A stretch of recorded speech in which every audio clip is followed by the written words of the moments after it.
yana bitta xitoylik. Navbatdagi Rossiya ta'limi va sifatini asosida yasalgan. Hozirgi kunda O'zbekistonda mavjud bo'lgan Jeep Wrangler, Rubicon, Chevrolet Trailblazer va boshqa off-road avtomobillar bilan tengma-teng tashashib kelayotgan xitoylik avtomobil. 212 T01. Bu Geländewagenga taqlid emas. Bu UAZning nusxasi ham emas. Aksincha bu bir nechta avtomobillarning bitta joyga yig'ilib yasalgan ko'rinishi. 212 T01 off-road avtomobil bo'lgani bilan bugun uni sizlarga tog'li hududlarda sinab ko'rsatib bermoqchi emasman. Chunki bu narsani allaqachon har xil sharoitlarda tekshirib bo'ldik. Agarda kimga bu narsa qiziq bo'lsa, men videoni ostida Instagram sahifaga havola qoldiraman. Bemalol o'tib ko'rib, hamma test sinovlarga baho berishingiz mumkin. Ushbu avtomobil shahar uchun ham mo'ljallangan off-road avtomobili. Shuning uchun ham uni bugun shahar holatida o'zini qanaqa tutishi, ko'rinishlari va umuman yoqilg'i xarajat va boshqa ko'rsatkichlar haqida to'liq gapirib beraman. Siz bo'lsa u haqingizda fikringizni albatta izohlarda yozib keting.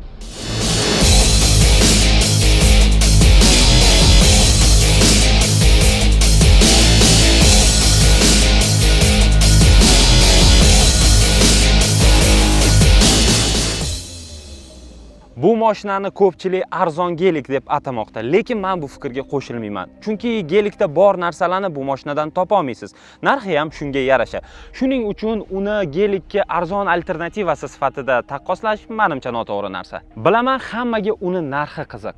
Avtomobilning rasmiy dilerlar tomonidan sotilayotgan narxi 438 million so'm. Nimasiga bunaqa narx? Birinchi o'rinda uni tashqi ko'rinishiga. T01 ning uzunligi 4,7 metr. Texnik jihozlangan vazni esa 2,1 tonna, lekin umumiy vazn o'rtacha 2,5 tonna. Uni nima harakatga keltirishini esa mana bu yerni ochib ko'rsatib beraman. E'tiboringizni birinchi o'rinda gazli tutqichlarga qaratib o'tamiz. Kapotining ostida 2 litr hajmga ega bo'lgan turbo dvigatel o'rnatilgan, 238 ta ot kuchi. Avtomobil xohishingizga qarab yoki orqa yoki to'liq privodda harakatlana oladi. Eng asosiysi uni off-roadda yaxshi xizmat qilib berishi uchun differensiallarning blokirovka tizimlari mavjud. Bunisini esa sal keyinroq ko'rsatib beraman. E'tibor beringlar. T01 ning clearansi, ya'ni yerdan kuzovgacha bo'lgan masofasi 235 mm. Lekin yangi mashinani tuning qilmaydigan o'zbek bormi dunyoda? Albatta, o'z xohishingiz va alohida pul evaziga uni lift, ya'ni sal ko'tarishingiz mumkin. Keyman podveskalari yordamida 8 cm gacha avtomobilni ko'tarish imkoniyati bor. T01 ning g'ildirak o'lchamlari 265, 65 va R18 o'lchamdagi diskalar. Agarda siz ushbu avtomobilni ko'proq tog'li hududda haydash uchun xarid qilsangiz, bundanda kattaroq va off-roadga moslashgan g'ildiraklarni o'rnatishingizni tavsiya beraman. Lekin agarda siz uni asosan shaharda haydayman desangiz, menimcha zavod tarafdan o'rnatilgan g'ildiraklari ayni muddao. 212 ni tashqi ko'rinishi albatta e'tiborni o'ziga tortadi. Bahaybat ko'rinishi, to'rtburchak dizayn, svetodiod optika. Bularning barchasi birinchi o'rinda sizni ko'chada qulay harakatlanib ketishingiz emas, balki o'zingizga bo'lgan ishonch va samootsenka, ya'ni o'zingizni baholash darajangizni ancha ko'tarib qo'yadi. Ayniqsa elektromobilning ashaddiy dushmanlari bor-ku, ularga mana shunaqa benzinli va testosteron beradigan avtomobillar yoqadi. Lekin ikkalasining ham o'z o'rni bor. Boshqaruv masalasida 212 T01 sal o'zini tashiydi, ya'ni sal suzibroq harakat qiladi. Tormozi ham sal sustroq. Biza ko'nikgandek pedalni ozgina bossangiz birdaniga to'xtab bermaydi. Yomon ma'noda emas, albatta. Agarda bu avtomobilda siz tezroq to'xtashni xohlasangiz, shunchaki tormoz pedalini sal qattiqroq bosishingiz kerak. Tuzilishi bo'yicha 212 T01 ramalik off-road. Old va orqada prujinali podveska o'rnatilgan. Eng asosiysi uni yoqilg'i xarajati. Aralash siklda ushbu avtomobil 100 km ga o'rtacha 15 litr yoqilg'i xarajat qiladi. 15 litr bu juda ham ko'p. Men bu narsani to'g'ri qabul qilaman. Lekin sizga arzon narxda brutal ko'rinishdagi avtomobil kerakmi? Shaharda ham, off-roadda ham mazza qilib harakatlanishni xohlaysizmi? Unda yoqilg'i xarajatini ko'tarish uchun cho'ntagingizni ishirib qo'yishga tayyor bo'ling. 212 T01 salonini ko'rsatishdan oldin ba'zi narsalarga e'tiboringlarni qaratmoqchiman. Birinchi o'rinda bu yerda kalitsiz eshikni ochib yopish tizimi mavjud va uning tugmachasi faqat haydovchining eshigi tarafida. Undan tashqari avtomobilda zavod tarafidan o'rnatilgan paroglar mavjud va albatta bu yerga elektron paroglarni ham o'rnatishning imkoniyati bor va shu joyda bitta kamchiligini ko'rsatib o'taman. Kamchilik esa mana bu yerda, ya'ni eshikning oynasi. E'tibor berganingizda u faqatgina bir qavatli. Mashinada haydab ketayotganingizda oynani sal tushirsangiz, qanaqadir oynani qimirlashini asosidagi shovqinlarni eshitasiz. Bu narsaga qanaqa yechim bor, to'g'risi men bilmadim. Agarda sizlarda bu narsaga yechim yoki fikr bo'lsa, albatta izohlarda yozib ketinglar.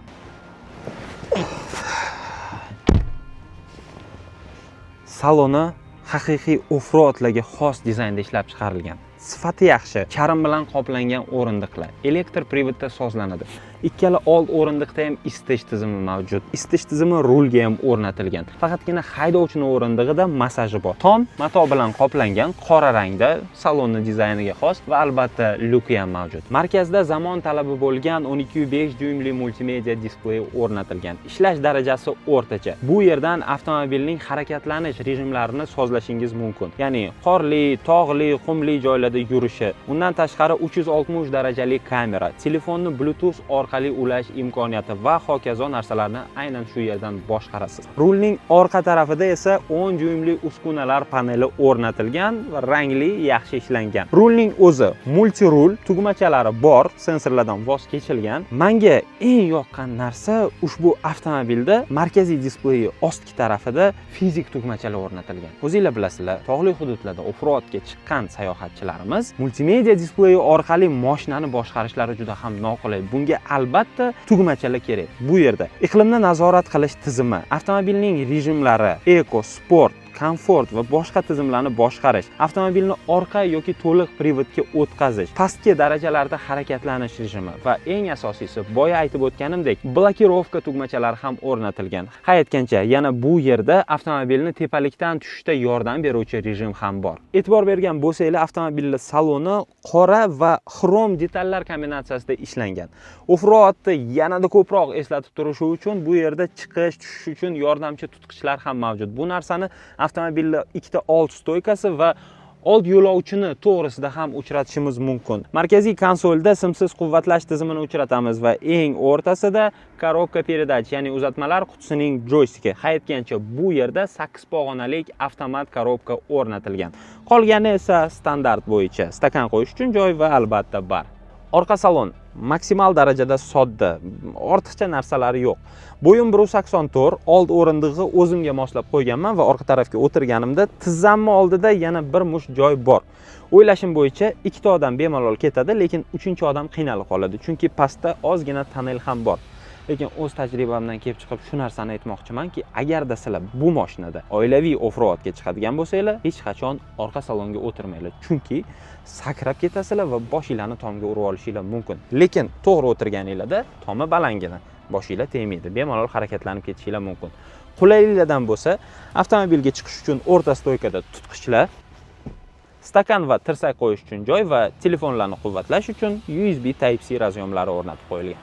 Aslida 212 T01 bu Xitoyning Beijing BG212 harbiy yo'l tanlamas avtomobilining oddiy fuqarolar uchun yaratilgan versiyasi. Beijing BG212 esa o'z navbatida Sovet ittifoqining UAZ-69 va VAZ-469 dan ko'chirilgan nusxasi. E'tibor beringlar, Sovet ittifoqidagilar xitoyliklarga avtomobil yasashni o'rgatishgan. Lekin hozir xitoyliklar bu bilimlardan foydalanib, odamlarni shunchaki talabi va didlarini inobatga olib, xalqqa mos narxi ajoyib bo'lgan 212 brendi nomida T01 modelini ommaga taqdim qildi. Nimaga men haligacha Xitoy avtomobil sozligidan hayron qolaman? Tasavvur qilib ko'ringlar, avvallari o'zini qo'lidan hech nima kelmagan, faqatgina xunuk avtomobillar yaratgan yoki bo'lmasa eng mashhur brend avtomobillarini nusxasini yaratishga harakat qilgan xitoyliklar bugungi kunga kelib avtomobil sozlikda dunyo bo'yicha yuqori pog'onalarda sotuv, ishlab chiqarish, sifat va hokazo hammasida xitoyliklar birinchi o'rinda turibdi. Undan tashqari, o'sha mashhur avtomobil brendlari ham aksariyat qismi aynan xitoyliklarga tegishli. Misol uchun Britaniyaning Lotus va MG brendlarini olaylik. Ular hozir Xitoy kompaniyalariga qarashli. Yoki bo'lmasa Aston Martin, u ham qisman xitoyliklar tomonidan boshqariladi. Hattoki Mercedes-Benzning aksariyat aksiyalari xitoyliklarga tegishli. To'g'ri, boshqaruvda qatnashmasa kerak, lekin o'tirishadi tepada. O'rtoqlar, sizlar bilan bugun 212 T01 avtomobilini maksimal darajada to'liq ko'rib chiqishga harakat qildik.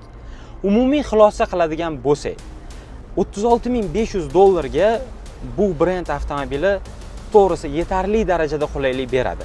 Hozirgi vaqtda narx va sifat miqyosida ko'rib chiqadigan bo'lsak, O'zbekiston bozorida bu avtomobillar raqobatchisi yo'q. To'g'ri, o'ziga yarasha kamchiliklari bor. Agarda siz bundan ham ko'proq narsani xohlasangiz, marhamat, boshqa tanlov qilib, ko'proq pul to'lashga tayyor turing. Lekin agarda siz ham shaharda, ham off-roadda, ham oilaviy yurishlarda, sayohatlarda umumiy ko'rinishda yaxshi ko'rsatkichga ega bo'lgan, brutal ko'rinishi bor, narxi yaxshi mashina kerak bo'lsa, 212 sizga yaxshi tanlov bo'lishi mumkin. Hozir mashina haqida gapirib berayotgan vaqtimda bitta voqea esimga tushib ketdi. Bu mashinani men birinchi marta o'zim haydab ko'rganimda Adam oldilariga olib borganman va berib, "Ada, haydab ko'ringchi shu mashinani" deganman. Haydab ko'rib, "Ha, yaxshi ekan, zo'r ekan" deb o'zlarini hissiyotlarini gapirib beruvdilar. Bir marta Adamdan so'raganman, "Ada, agar tanlov bo'lganida qanaqa mashina haydagan bo'lardingiz? Qaysi brend mashinasini haydardingiz?" desam, endi bilmadim, shu katta Jeep, ya'ni crossover nazarda tutganlar, shunaqa Jeep mashina haydagan bo'lardim, qora rangda, kattagina, bahaybat bo'lsa, shuni haydirdim dedilar. O'sha paytda to'g'risi ko'zimga yosh keldi. Chunki otam imkoniyatlari bo'lgan paytlarida, ichlari yonib, shunaqa katta mashina haydayman deb yurganlarida 3 ta o'g'illi kelajagini tanlaganlar. Yoshligimda gapirgan gaplari hali ham esimda. O'g'lim, men eng oxirgi narsalarimni sotib bo'lsa ham 3 talarni uyli-joyli qilib, oliy ma'lumotli qilib, yaxshi hayot berishga harakat qilaman deganlar. Men hozir dunyodagi eng zo'r brend avtomobilni sotib bersam ham, o'sha paytda yoshlikda yuraklari qaynab, ichlari yonib turgan paytda u mashinani paydo qilib bera olmayman. Ota-ona yoshi o'tgandan keyin bunaqa narsalarga qiziqish qolmaydi. Bu gapim bilan nima demoqchiman? Agarda sizlarda hozir sharoit bo'lsa, imkoniyat bo'lsa, birinchi o'rinda otanglarga mashina olib beringlar. Chunki sizlar bu bilan ularni yoshligidagi xohishlarini qaytarib paydo qilib bera olmaysizlar, lekin farzanddan faxrlanish hissini berishinglar mumkin. Va bu ishinglar bilan ular yoshliklarida voz kechgan narsalarni 1% ham qoplab bera olmaysizlar. Shunchaki hozirgi vaqtda qaysidir ma'noda men hayotda yutib chiqdim degan fikrni qisman berishinglar mumkin. Men hali Adamga bunaqa darajada katta mashinalar olib beradigan yuqori balandlikka chiqqanim yo'q. Lekin Xudo xolasa sizlarni hammanglarni yordaminglar asosida menimcha shu kunlarga yetib kelamiz. Bu narsani qilish juda ham oson. Sizlardan faqatgina videoga like bosib, kanalga obuna bo'lib qo'yish talab qilinadi. Talab emas, bu shunchaki ixtiyoriy narsa. O'rtoqlar, ota-onamizni vaqtida qadrlaylik. Mashina yoqqan bo'lsa, izohlarda o'z fikringizni yozib qoldiringlar. Sizlar bilan har doimgidek Mahmud Sobirov bo'ldi.